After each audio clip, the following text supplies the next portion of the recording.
The most wonderful time of the year. Although, let's be honest, around the holidays, things really add up. But here's the good news. Only at Verizon, you can get a single line for $50 per month when you switch and bring your phone. So while ice skating for two is definitely costing more, here at Verizon, you can save. Gifts for your third cousins? Steep. A single line with Verizon? Not so steep. A real tree? Pricey. A single line with Verizon? Less pricey.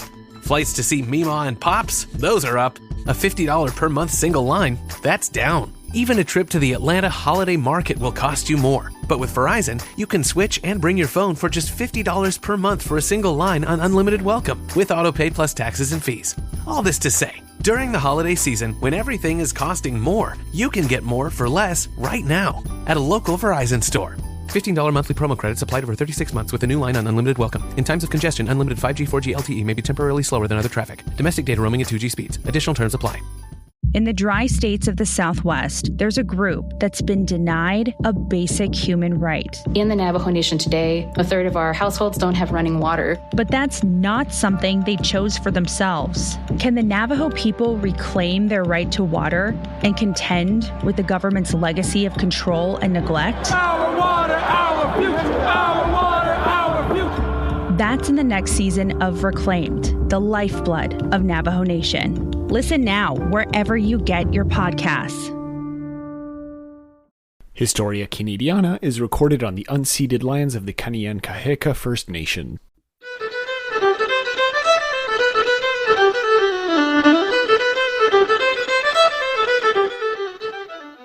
Hello, everyone, and welcome to an episode of A Cultural History of Canada, the show where we talk about all kinds of different things in this snowy land that we currently call Canada. With me is Carolyn Roberts, who would like to introduce herself, and we're here to talk about her new book, Restoring Education. So, Carolyn, take the floor. Thank you. It's such a pleasure to be here. I'm so happy to talk about my book and the work that I do. Haksqual Tinoyap, Carolyn Roberts, Quinansna, Tinachcha Telas Kohomish, Okameach, Nakwakwa Okameach, and Shiakta. My name is Carolyn. I am Statliam and Stolo. I am a proud member of the Squamish Nation, but it's because of the Indian Act that I have many different ties to many different locations. My mother is Janet Baker, and we come from the Nakwakwa Nation, which is up past Whistler, if you know BC at all. And that's where I get my Statliam side from my mother, and we come from the Thafarge family. My father is the late Ed Kelly, that comes from the Shiakton territory, which is Stolo on my father's side, out in the valley in the Lower Mainland. And yeah, Squamish Nation is up in North Vancouver, and that's when I've spent most of my time with community and elders and all of the things that make me who I am today. Thank you very much for that introduction. You're right, I could not have done a better job in this case. So, just to get us started, I think I'll start with the broadest question, as I usually do. For listeners who might not be aware of this book that we're talking about today, can you give a brief overview of what exactly restoring education is? And then we'll get into more specific questions afterwards. Yeah, so the book really is about my journey through education for a long time, but it's a collection of different talks and keynotes and educational spaces where I teach in, because I work in higher education. I work in teacher education, teachers. Somebody said it once, "Oh, you're a teacher of teachers." And I'm like, yes, I guess I am a teacher of teachers. So it's a collection of all the things that I thought were really critically important for educators to know when we're talking about Indigenous education in the classroom. There's pieces of history in it that I feel that are really important for people to know, not just educators, but I think lots of people across Canada need to know about the colonial history of this place that we all now live in. And then there's pieces of what it's like for Indigenous students to be in a classroom and all of the different things that happen that make it really challenging for students to be a part of the classrooms. Then I really tried to unpack how the colonial system is set up and how we can start to weave in different knowledges and perspectives. And then I give lots of ideas and resources and connections to the land and the places that we're on.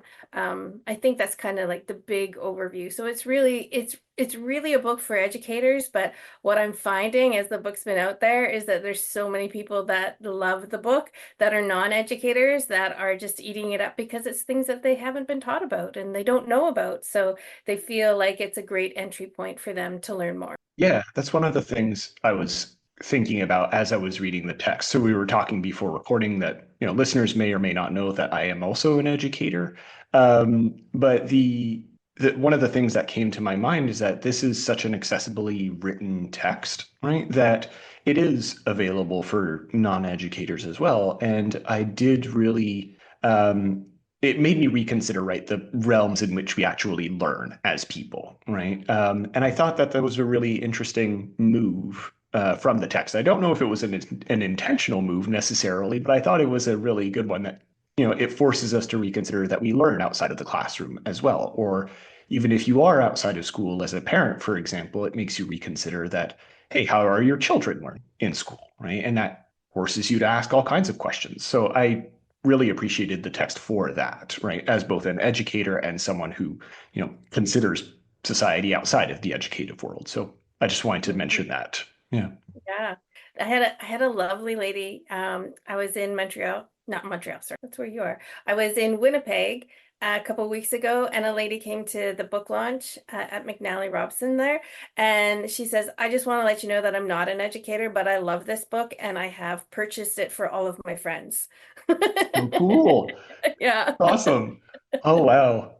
I wish people would buy my books for their friends as well. That's Right?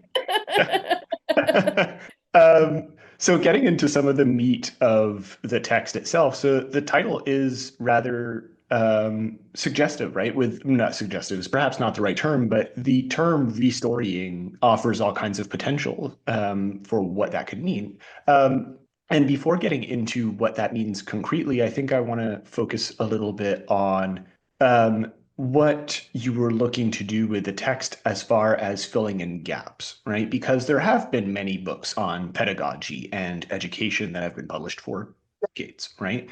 So what specifically was the gap that you were looking to fill with this book, right?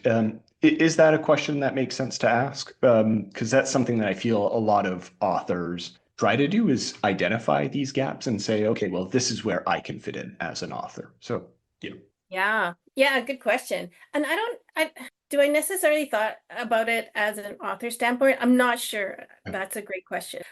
What I did think about it is that with all of the work that I was doing, and that I continue to do, there's reoccurring questions that people ask. Well, how do I do this? How do I didn't know about that. I didn't know about this. So, and being one of very few Indigenous faculty members at universities, I usually teach the Indigenous courses, and I have class after class coming through. Well, nobody ever taught us this. Nobody ever taught us this, and it's still the same narrative that I'm still coming up against. We're doing a better job, I think, but it's a slow go, and the bar was pretty low about what the job was before. So I think that with having it written down, people can sit with it and they can chew on it. And with every single piece of information that I give, I also then give resources with, right? So that it's just not coming from my head. It's coming from a lot of research and a lot of work and a lot of reading that I've done, and making lots of connections. So there's books, resources, there's podcasts, there's lots of different things that people can then further and deepen their knowledge. And it's just like a starting point. I really see it as a starting point for people to step into, okay, so what are these things that I might not know, and how could I think about it differently in my space? Thank you. And now I think we can get into the real meat, which is what exactly do you understand by restoring, right? Because it seems like it's a whole process, right? As you're reading the book, it's not just an action that you take. It is a whole series of actions. And I would like you to explain to the listeners what exactly that entails and what that means in the way that you're conceiving it. Yeah. So when when I think about the work that we do, we have been told this narrative of Canada. We've been told this narrative in our classroom spaces that has been a single-sided narrative. And knowing that there's so many other stories that has built this place known as Canada today that have been historically silenced and left out of our education system and purposefully left out of our education system, it's really time to start to bring in those narratives so that we can get the full picture of how we got to today. And because I am such a storyteller and my background and who I am as a person is so steeped in story, I felt like that narrative is a story. So then restorying really means to rebuild, reconnect with our land and the people of the land and all of the different pieces that make us who we are. So I think that it did a couple of things. Part of it was to include my heritage, but it was also to include all the narratives that have been left out of our system. So building on the one story that we have, let's build upon our knowledges and our understandings of this place is what I really think. That's a fair way of putting it, or a concise way of putting it, certainly, because you spend a few hundred pages discussing it. So concise is perhaps the best term. But I do find it critical to stay on this for a second because a lot of instructors, and I'm sure a lot of them are well-meaning, right, think that one of the steps to decolonial practice in the classroom is simply adding an Indigenous text or a Black text or any other kind of marginalized text to the classroom and calling it a day, right? But it's a lot more than that. It's about the way that you teach the text, or it's about who you talk to and engaging with that text. And I think that's what you're getting at with this definition of restoring, if I understood the book correctly. Yes. Yeah. And I think that it comes into that thinking that within Indigenous communities and Indigenous knowledge systems, that we are such an and society. And I talk about it in the book with Cindy Blackstock and again Sinclair. We are this and this and this and this. So building upon it is what we need to be building upon within the education system. And if we take a Western European look at things, it's very much an or society. It's this or that. And there's nothing outside of that. So I think that builds. Something I was thinking of as you were giving your definition of restoring is your use of the term narrative. And I thought that was very interesting because I recently read Research Through, With, and As Storying, which is a book that came out like 5 or 6 years ago. Have you ever read it? Yeah. No, I haven't, but that sounds good. It's really good. And the authors who are writing from an Aboriginal Australian perspective, in this case, make a difference between storying and narrative. And they tend to distinguish, not to say that narrative is necessarily bad, but tend to frame it as a more Western practice in the sense that you're talking about here, as like a very chronological view of things and a positivist view of things that tells a very specific and confined story, which is different from storying, which is the creation of relations through stories with human and non-human entities, right? Which I think is what you're getting at. And that's why, even if you haven't read the text, I like that connection being made here with all these other different texts. So I was just curious if you had read that book, but I highly recommend it. It's quite good. Yeah, I'm totally going to read it now. But we're not here to talk about that book. So let's get back to yours. One of the things that you mentioned is that this was more of an introductory book for educators, right? Giving them tools to actually create a more decolonized classroom, right? And I think that's a difficult thing to begin, right? So if you are faced with a teacher who is just starting off in this practice, right, what would you recommend as some of the first steps to actually enter into a decolonial classroom, right? Are there any concrete first steps, or is it just diving right into it? How would you approach them? Well, yeah, I think yes to all of it. It depends on who you are and how you take up the work. I think the first and foremost is that we actually need to learn and understand what colonial is. If we don't know what it is, then how are we ever going to step into a decolonial practice? So taking a look at the system as a whole, and I did this wonderful little graphic in the book that talks about how the colonial system is set up, and then how a holistic system is set up, and then what are the entry points that we can use from that to step into and to maybe deconstruct what's happening in the classroom. So we really have to understand how the colonial system has impacted us and continues to impact all of us, because it's a system that we're all within. So once we start to understand that, then we can start to see the places where we can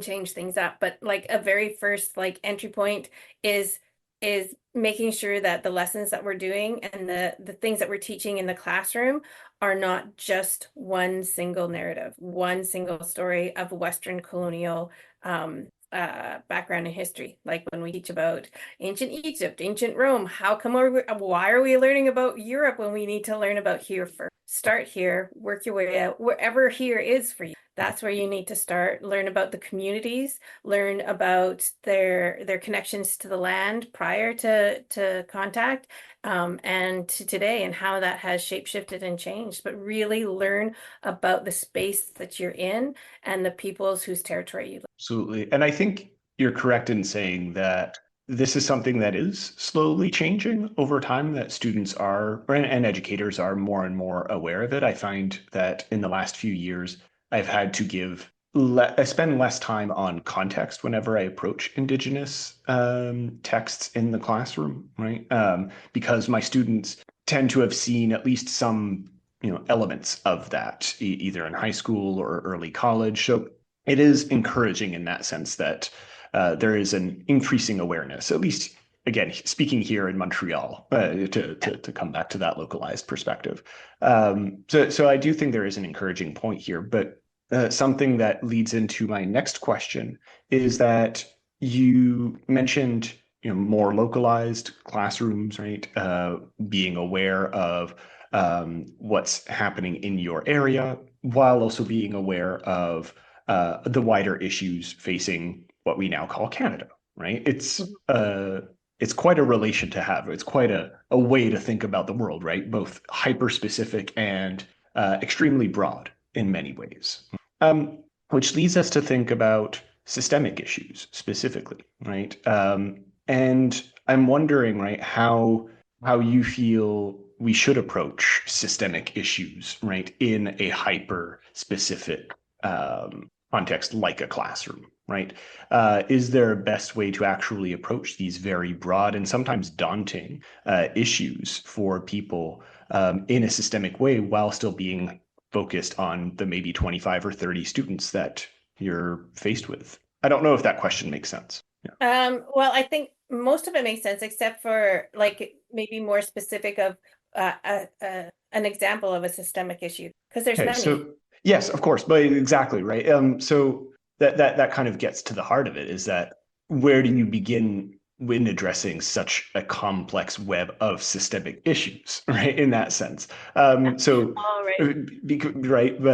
But just to take the examples of your book, right? You address things like the legacy of the Indian Act, or the Truth and Reconciliation Commission addresses or tries to address a lot of these systemic issues of systemic racism or class discrimination or gender discrimination. And trying to bring all of these together as they impact Indigenous issues and Indigenous literatures, it can be very daunting for some people. And I'm wondering if there's a way that we can encourage educators to approach that without being scared of it, right? Because it can be, I think, quite scary. Yeah.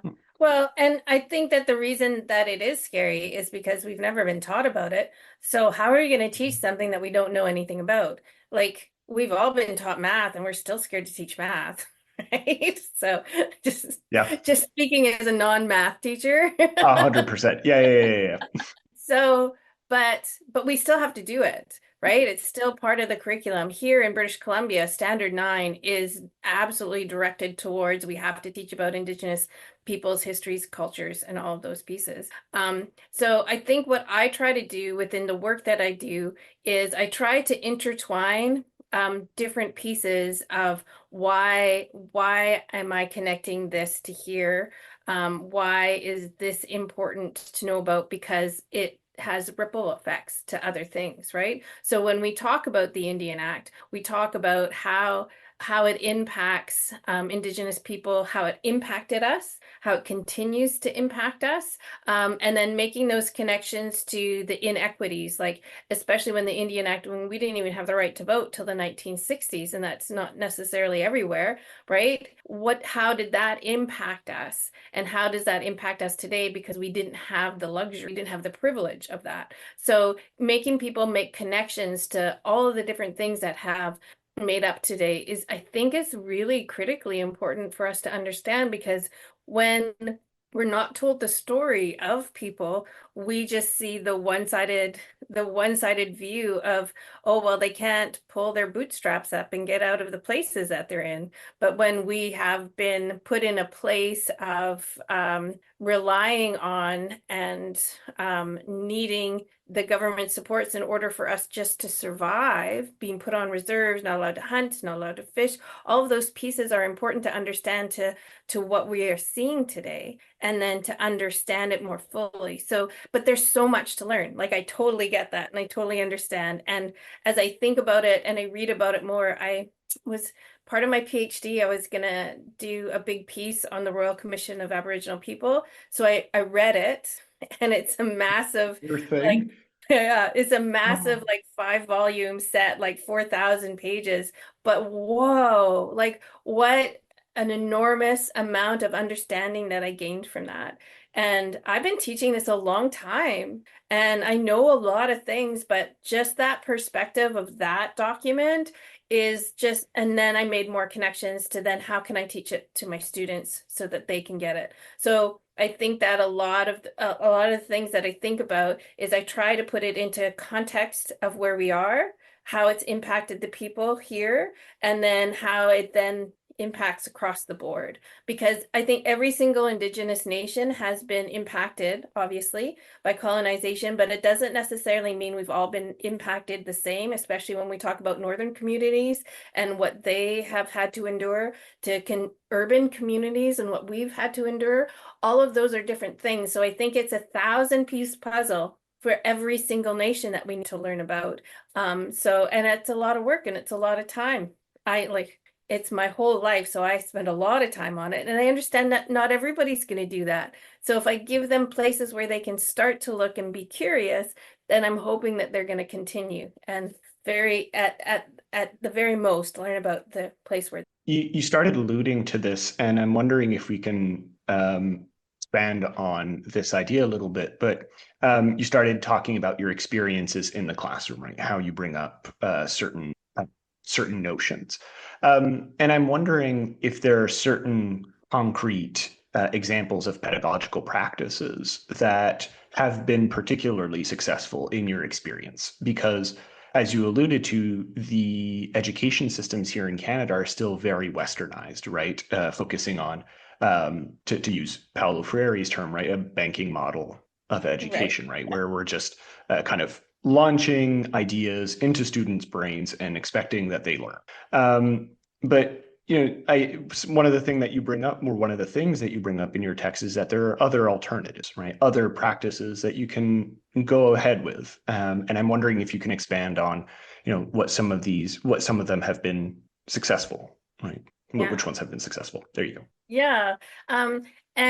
And I think it's important to point out that I don't think that I bring anything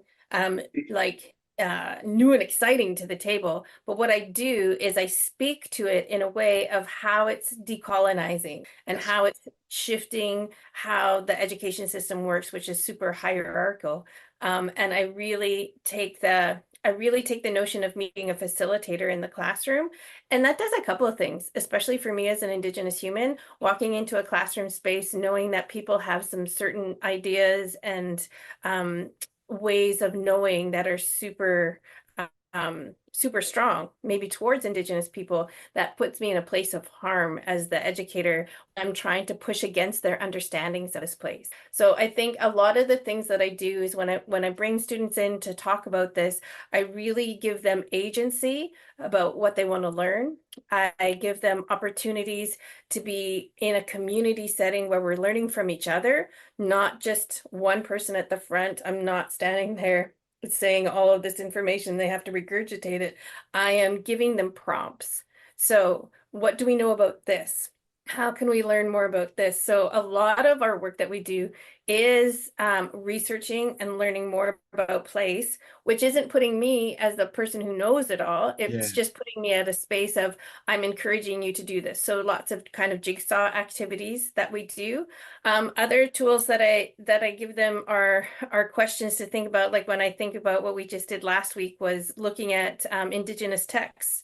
And if the people writing the text are Indigenous people, if it's their story to share and all of those pieces, right, to make sure that we do hear Indigenous voices in our classroom. So I give them tools that they can use outside of the classroom so that they can be the person that they can turn to, rather than me giving them a list. Here's some books that will be good for this moment, but it could change. How am I going to set you up to have tools? So tools for finding texts. Yesterday, we gave tools of how we could decolonize a lesson. And these are some things that you need to think about. So questions, ponderings, giving them agency, but mostly building community and that connection. We all know that teaching isn't a solo gig. It never has been. We need others. So creating that community is also. Sure. And one of the things that seems to be coming through as well in what you're saying is being able to adapt, right? I think that's inherent to the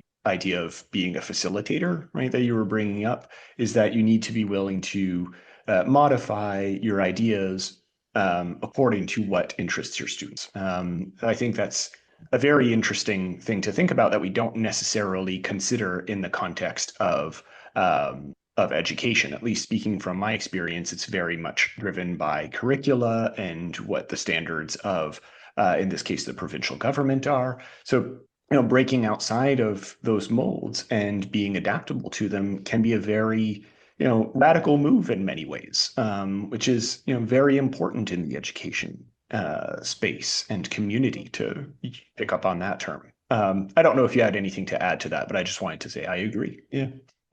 Yeah, no. Yep. Okay. So one of the things that I really grabbed onto in your text was that you mentioned quite early on that restoring education is, and I'm going to quote from you here, the product of all your ancestors kind of working through you. And I thought that was a really, short but very powerful sentence. But I think it might be a little bit difficult for some people who haven't read your book to understand what exactly that means and how it relates to the world of education. So can you elaborate a little bit on what that is and, how such a connection can influence your approach to education? Yeah, we are like, yeah, even when you say that, it just makes that connection of when I come into spaces and I talk and I share and I teach all of these things, I'm never there alone. I'm always there with this. And when like before I usually do any kind of presentation, I pause and I think about, and the best way that I could help people visually see it is there's a moment in the TV show Reservation Dogs where the young lady is in the prison, and Lily Gladstone is the lady that's in prison, and they have this connection. And you see the young lady trying to listen to Lily tell her about all of the people who are holding you up, that are holding you in the space. They're all the ancestors that have come. And then slowly you see all of these women standing behind the young lady. And I just think it's such a powerful moment. Be thinking about, there's so many people that came before me that have been harmed by settler colonialism and the impacts of the government, that never ever had the spaces to be able to do the work that I do. And it was because of their resistance, it's because of their knowledge and their understanding and who they are as people that has allowed me to be here. And they are all holding me up in this space so that I can continue the work that they have started, or they continue this resistance against the colonial government in our places. And I never forget that, because that always connects me who I am and why I've been given the voice and been given the skills and the gifts, as some people would say, to be able to do the work that. Thank you very much for that elaboration. And is this something that your students, whether they're Indigenous or settlers, is this something that you feel like they grasp in your education practice, or is it something that you mention specifically to them? Like how do your students engage with this idea? And did you notice anything in particular about that, or Um, just out of I don't know curiosity if in this case? I don't know if I don't know if I ever say it specifically. I know I've Hmm. said it in some specific classes, depending on who Yeah. my students are, because the conversations are really led by them.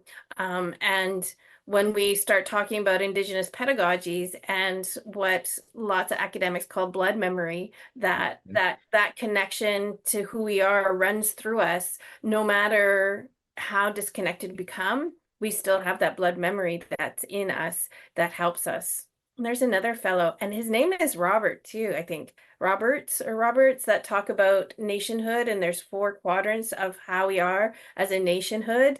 And I can't think of his name right now, Yeah, but all, I know who all you're talking about, but yeah, it'll come to me like after the recording or something.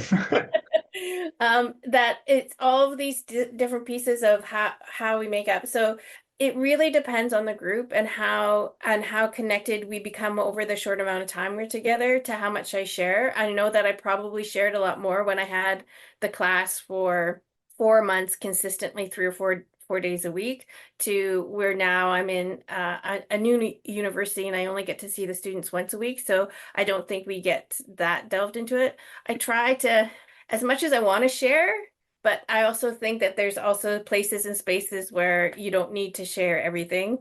So they may or may not get it. I don't know. Just find that interesting to think about what students understand implicitly, or like how much they read between the lines of what's said by a teacher. Because I noticed that some students are really capable of doing it quite well, actually, but others less so. And that's, no fault of, anyone in this case. But I'm always just curious about how these types of implicit messages get through to students or not. But thank you for that answer. Yeah.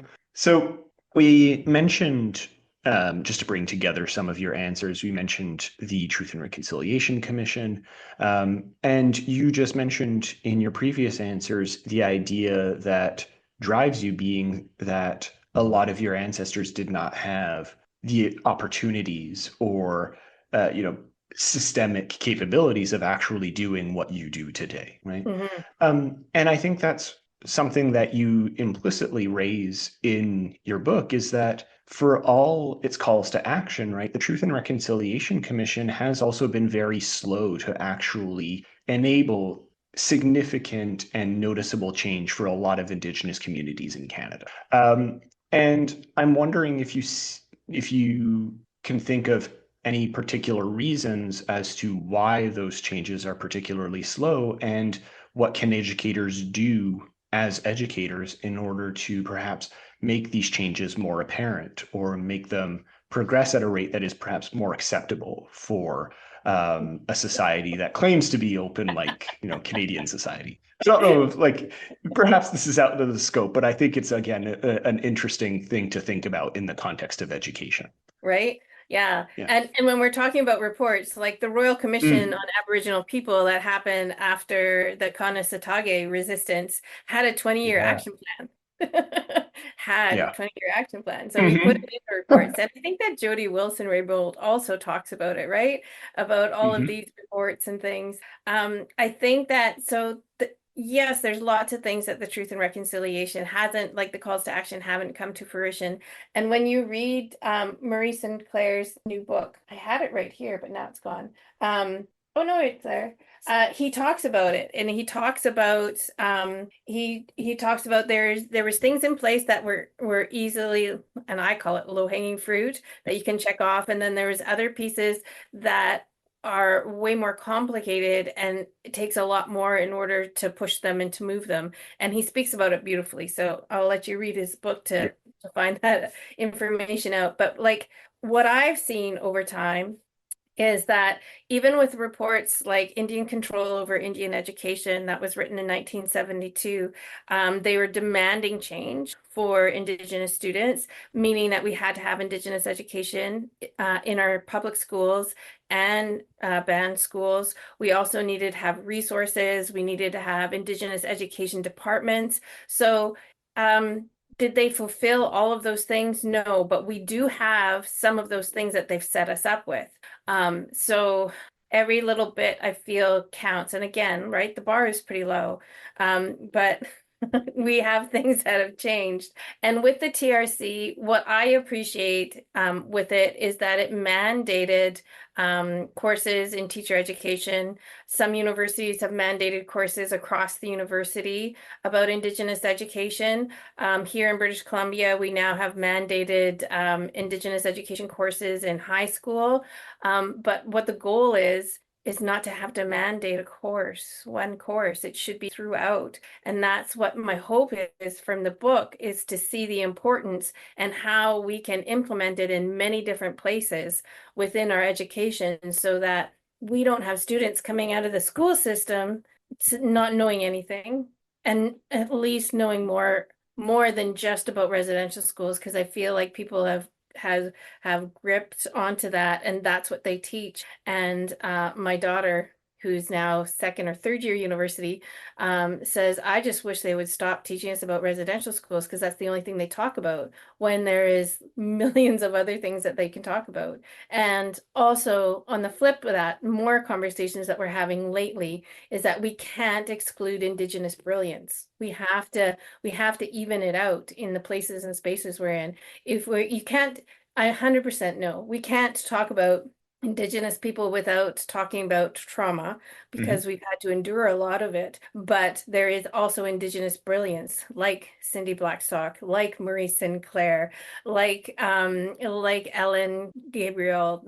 Like there's so many people and things that have happened. There's musicians, there's artists, there's authors that are writing and producing all of this beautiful things that are out there, that we can talk to the brilliance just as much as the trauma, because I'm more than the trauma that I've had to endure, and there's lots of goodness in there. So we need to, not only do we need to teach about the history, we also need to show the resistance. And I shy away from resilience because I've had to be resilient, and I don't think that that's what I want to focus on. I want to focus on those who have been resisting what's been happening.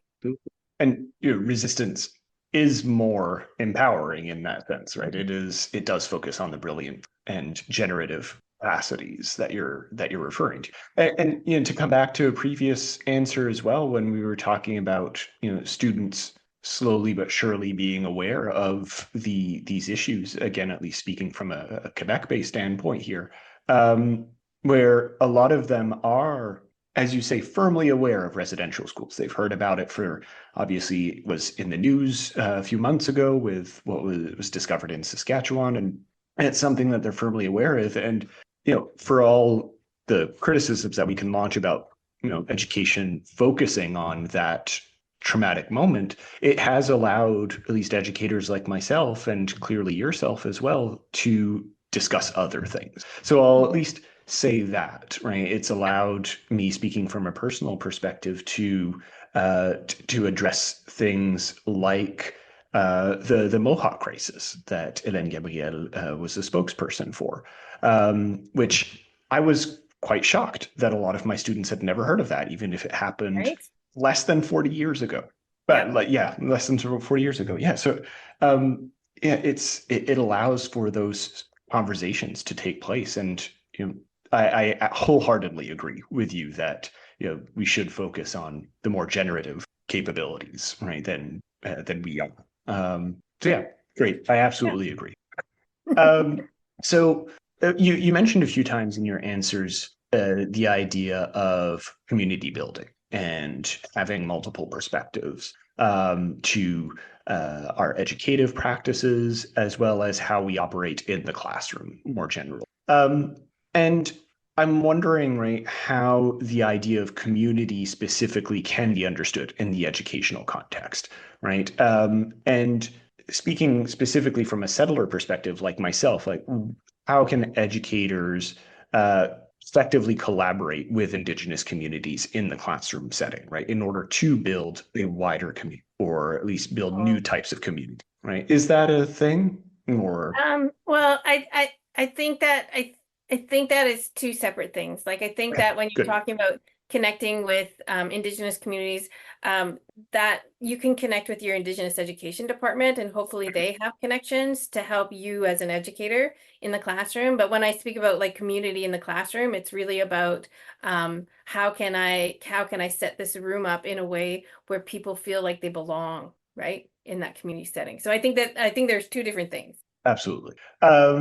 Yeah, you're bold of you. Yeah, I wish we had an Indigenous department in our in our classrooms or colleges. Uh, in that sense, British Columbia is way ahead of Quebec. It's yeah, it's a bit lacking here. Like we have so many communities here though. Like we have like 63 different nations. So I Yeah, mean, yeah. So it's just different, right? sure. Yeah. One of my colleagues was at a parent teacher meeting a while back, and she pointedly asked the question about the curricula for, in this case, elementary school, asking why do you insist on talking about Indigenous people as if they no longer exist, Hmm. right? Because that's where we're at in Quebec right now, and it's frustrating to Yep. say the least, and insulting to put it bluntly. 100%. But yeah, sorry, go ahead. I didn't want to Yeah. interrupt No, you. 100%. Yeah. And that's where we need to move away from. Yeah, exactly. They should read the book. Yeah, yeah. There you go. There you go. Towards the end of the book, actually, you do bring up the idea of land, right, as being a component in this process of restoring, right? And as something that in connecting with can be quite a pedagogical practice, right? And I think again, for a lot of listeners, that might seem as something that is perhaps a little bit, unclear as to how that operates, right? Mhm. So can you elaborate a little bit on what that means to see land as a form of pedagogical practice, or at least connections with land as a kind of pedagogical? And yeah, well, I'll ask a follow-up question after. Let's start there. Okay. So what's my most favorite assignment that I've ever done Hmm. is a land-based assignment where I ask the students to go to their favorite place because they have a connection to it, right? They might have family memories, or it might be just a place that they go to like every afternoon for a walk to connect, and they look at this place as a place of their own. And then I ask them to think about and to research whose land are you on? What was it like prior to contact? Now, in British Columbia, colonization happened later than where you're located.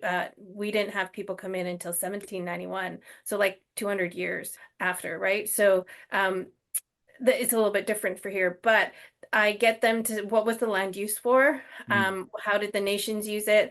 All of these things that they need to go and research. And over time that I've been doing this, I've probably been doing it for about 6 or 7 years.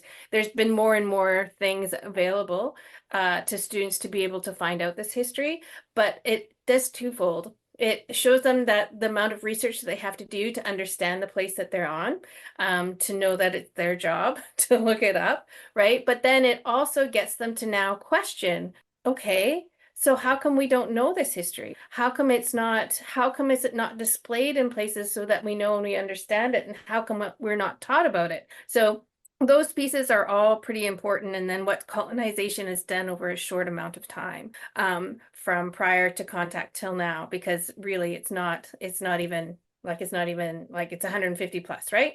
So thinking about that, then I think the next step into that work would then be to what I find most important, because I don't think that we make those connections anymore. We don't make our own food, we don't grow our own food, all of these things. And then when all of the other things that happen, I'm just going to say like tariffs and things, right? We get concerned about because we're not self-sufficient. But prior to contact, we had 20,000 years of being self-sufficient. We had everything we needed from this place because we watched and we learned and we understood how the land worked. That's why we never settled the land, because it was never meant to be settled. So learning about the plants, the trees, and all of the things, are they indigenous to here? Or were they brought from somewhere else and now here? And how does that affect the ecosystem that's in place? That's starting to understand land as a relation and how it has been impacted. And then what are the steps that you can do to lessen that impact and understand how the colonial system has changed the landscape here. They removed a lake, they put up dams. How does that affect the fishing? How, like, all of these things for us to really start to get connected, because we're so disconnected. Even though we're supposed to be so connected, we're so disconnected from the places that we're in, that we need to understand that piece. And a lot of teachers, I think, say, oh, well, we're going to go learn out on the land, and they take their math worksheets and they go sit outside.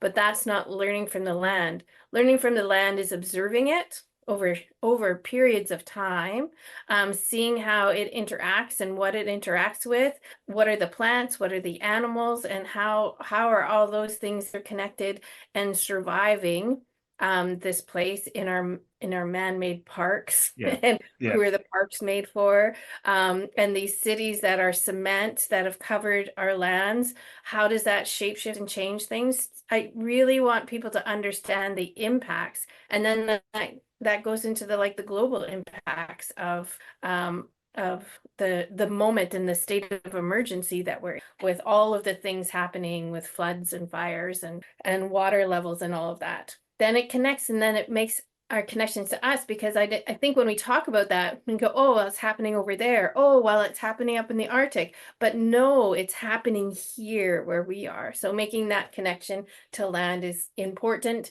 not just to know the history and the story of the land, but also how are we impacting that and how can we change our impact. And to quote from you again, at the very end of that chapter, you say Indigenous worldviews are always about the care of the land and the generations to come. So it's not just about past and present, but actually building those relations for an unknown future, but a future that you want to take care of nonetheless, right? So that's, I think, an important part that a lot of Indigenous critics that I've read, at least, emphasize as well, is that it's also a question of healthy futurity in that sense. But yeah, I found that answer very enlightening. Thank you. Yeah. Especially as someone who teaches in like the suburbs. So those concrete jungles that you're talking about is, right? Yeah, terrible. Yeah. So winding down, in this case, we talked a lot about current issues in the education system, at least current issues facing Indigenous students and educators and practices. And thinking of future generations, what are some of your significant hopes for the next generations of Indigenous students or Indigenous educators? Obviously, it's two different things, but what are some of your hopes and aspirations for those next generations? Yeah.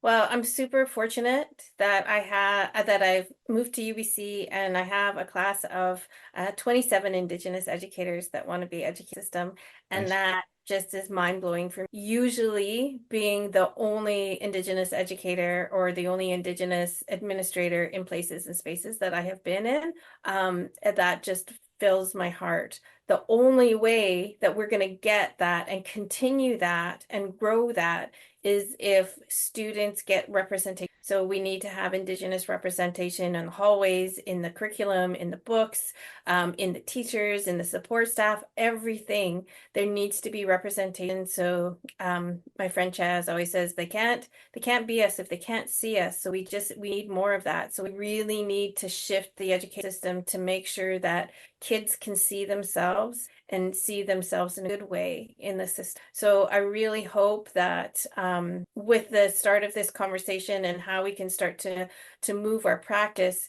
so that we can be more responsive to the students in our care, and to educate other people about the Indigenous histories, so that when these little humans grow and be the new change makers in the next generations, that they're going to make informed decisions about, oh, but what have we learned? What do we need to consider? All of these things will be in place. So my hope is that it just keeps growing and that they'll be able to do things that I never thought I would ever be able to do. And I feel like that's what's been passed down to us as well from those who've come before us. Like Verna Kirkness, we're celebrating the 50-year celebration of an Indigenous teacher education program at UBC this year.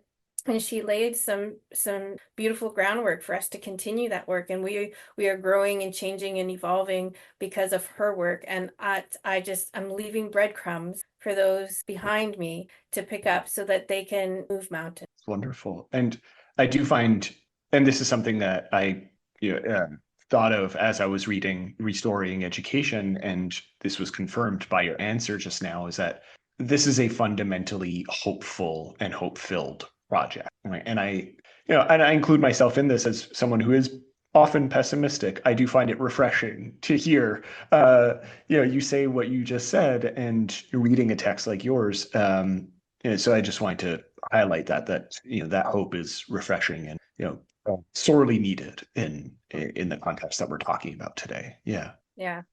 One question that I always like to end on, even if I don't send it specifically to authors, is a very simple one, but one that you can absolutely take the time to think about. What did I not ask today? And what is the answer to that question? That's a super fun question.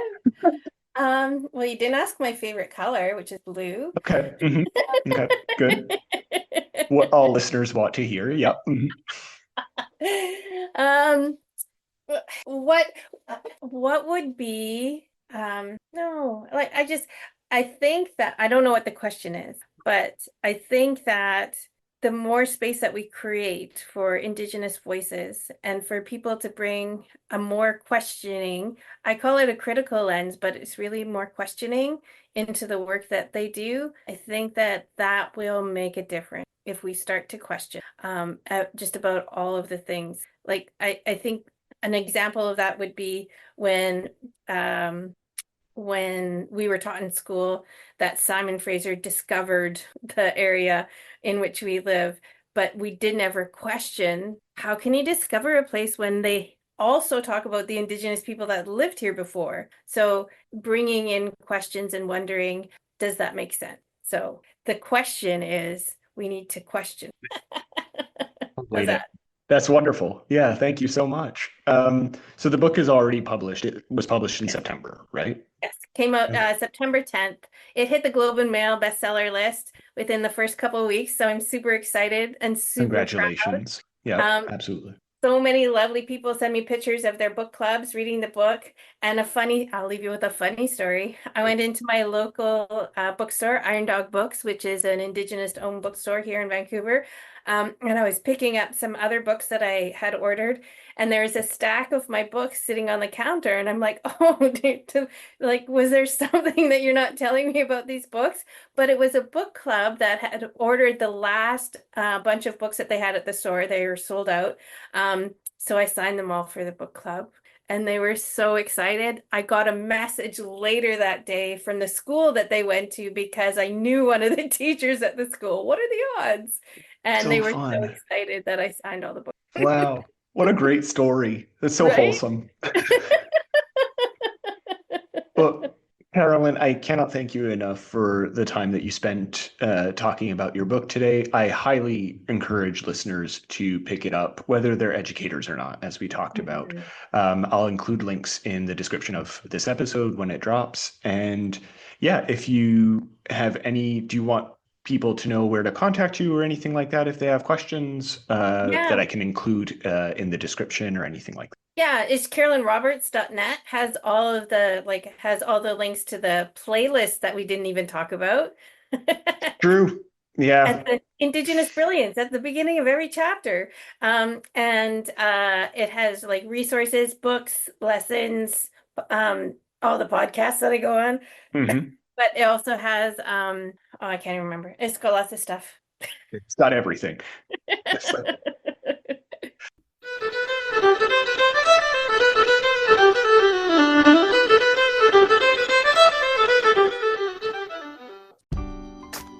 The most wonderful time of the year. Although, let's be honest, around the holidays, things really add up. But here's the good news. Only at Verizon, you can get a single line for $50 per month when you switch and bring your phone. So while ice skating for two is definitely costing more, here at Verizon, you can save. Gifts for your third cousins? Steep.